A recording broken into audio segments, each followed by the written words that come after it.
ಬೆಳಗ್ಗೆಯಿಂದ ಈವರೆಗೆ ನಡೆದ ಸುದ್ದಿಗಳ ಕ್ವಿಕ್ ಲುಕ್, ಎಲ್ಲೆಲ್ಲಿ ಏನೇನಾಯಿತು ಅನ್ನೋದರ ಕಂಪ್ಲೀಟ್ ಡೀಟೇಲ್ಸ್ ಅರ್ಧ ಗಂಟೆಯಲ್ಲಿ ನಿಮ್ಮ ಮುಂದೆ. ರಾಜ್ಯದಲ್ಲಿ ನಡೆದ ಇಂಟ್ರೆಸ್ಟಿಂಗ್ ಸುದ್ದಿಗಳನ್ನು ನೋಡೋಣ ಕರ್ನಾಟಕ ನ್ಯೂಸ್ ಎಕ್ಸ್‌ಪ್ರೆಸ್‌ನಲ್ಲಿ.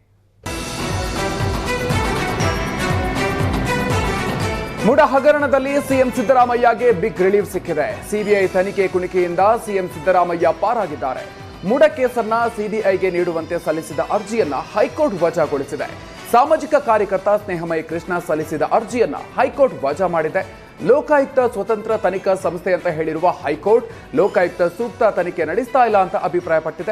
ಇನ್ನು ಲೋಕಾಯುಕ್ತ ತನಿಖೆ ತಾರತಮ್ಯ ಪೂರಿತ ಅನ್ನೋದಕ್ಕೆ ಯಾವುದೇ ಆಧಾರ ಇಲ್ಲ. ಲೋಕಾಯುಕ್ತ ತನಿಖೆ ಅಸಮರ್ಪಕ ಅನ್ನೋದಕ್ಕೂ ಕಾರಣ ಇಲ್ಲ. ಲೋಕಾಯುಕ್ತ ತನಿಖೆ ಮೇಲೆ ಪ್ರಭಾವ ಬೀರಿರೋದು ಮೇಲ್ನೋಟಕ್ಕೆ ಕಂಡು ಬಂದಿಲ್ಲ.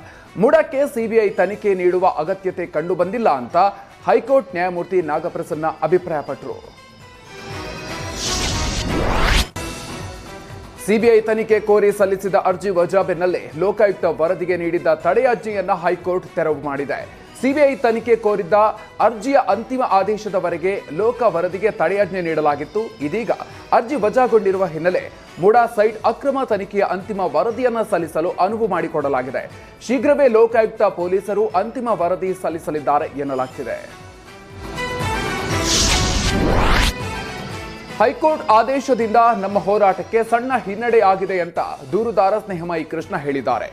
ಮೈಸೂರಿನಲ್ಲಿ ಸುವರ್ಣ ನ್ಯೂಸ್ ಜೊತೆ ಮಾತನಾಡಿದ ಸ್ನೇಹಮಯಿ ಕೃಷ್ಣ, ಹೈಕೋರ್ಟ್ ಆದೇಶ ಪ್ರಶ್ನಿಸಿ ಸುಪ್ರೀಂ ಕೋರ್ಟ್ಗೆ ಮೇಲ್ಮನವಿಯನ್ನ ಸಲ್ಲಿಸ್ತೀವಿ. ಹೈಕೋರ್ಟ್ ಯಾವ ಆಧಾರದ ಮೇಲೆ ಅರ್ಜಿ ವಜಾ ಮಾಡಿದ್ಯೋ ಗೊತ್ತಿಲ್ಲ. ವಕೀಲರ ಜೊತೆಗೆ ಚರ್ಚೆ ಮಾಡಿ ಮುಂದಿನ ವಾರದ ಒಳಗೆ ಸುಪ್ರೀಂ ಕೋರ್ಟ್ಗೆ ಮೇಲ್ಮನವಿಯನ್ನ ಸಲ್ಲಿಸ್ತೀನಿ ಅಂತ ಹೇಳಿದ್ರು. ಇನ್ನು ಲೋಕಾಯುಕ್ತ ತನಿಖೆಯ ಮೇಲೆ ನಮಗೆ ಈಗಲೂ ಕೂಡ ನಂಬಿಕೆ ಇಲ್ಲ. ಸಿದ್ದರಾಮಯ್ಯ ಹೇಳಿದಂತೆ ತನಿಖೆ ನಡೀತಾ ಇದೆ ಅನ್ನೋ ಅನುಮಾನ ಇದೆ. ಹೀಗಾಗಿ ಸಿಬಿಐಗೆ ನೀಡುವಂತೆ ಸುಪ್ರೀಂಗೆ ಮನವಿಯನ್ನ ಮಾಡ್ತೀವಿ. ಯುದ್ಧದಲ್ಲಿ ಸೋಲು ಗೆಲುವು ಸಹಜ. ಇದುವರೆಗೆ ನಾವು ಗೆದ್ದಿದ್ದೀವಿ. ಈಗ ಸಣ್ಣ ಹಿನ್ನಡೆಯಾಗಿದೆಯಷ್ಟೇ ಅಂತ ಸ್ನೇಹಮಯಿ ಕೃಷ್ಣ ಹೇಳಿದ್ದಾರೆ.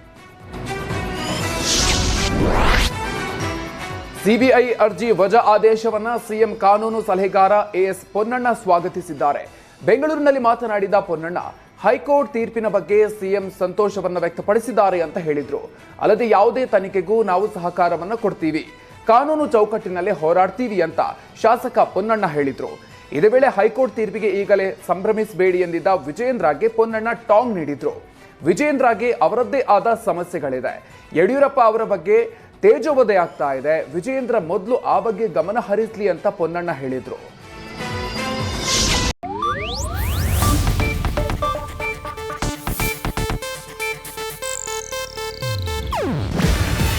ಇದು ಏಷ್ಯಾನೆಟ್ ನ್ಯೂಸ್ ನೆಟ್ವರ್ಕ್ ಪ್ರಸ್ತುತಿ.